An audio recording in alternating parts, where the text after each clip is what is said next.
સુરત ગ્રામ્ય એસઓજીએ ₹1,76,00,000 ઉપરાંતના ગાંજાના જથ્થાની ઝડપી પાડતા ડ્રગ માફિયાઓમાં ફફડાટ વ્યાપી ગયો છે.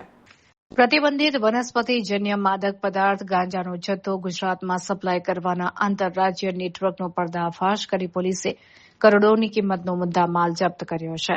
પોલીસે આ ઓપરેશન દરમિયાન કુલ 321.774 કિલોગ્રામ વનસ્પતિજન્ય ગાંજાનો જથ્થો ઝડપી પાડ્યો છે.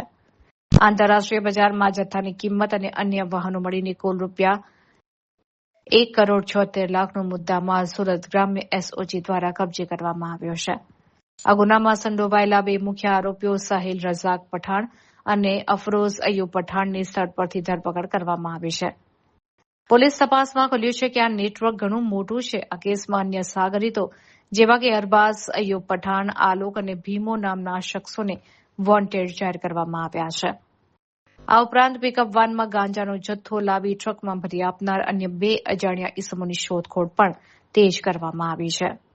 એસઓજીની આ કામગીરીથી ડ્રગ માફિયાઓમાં ભારે ફફડાટ વ્યાપી ગયો છે. આ ગાંજાનો જથ્થો ક્યાંથી આવ્યો હતો અને ગુજરાતના કયા શહેરોમાં પહોંચાડવાનો હતો તે દિશામાં સુરત ગ્રામ્ય પોલીસ ઊંડાણપૂર્વક તપાસ કરી રહી છે. આવનારા દિવસોમાં આ કેસમાં વધુ મોટા ખુલાસા થવાની શક્યતા છે.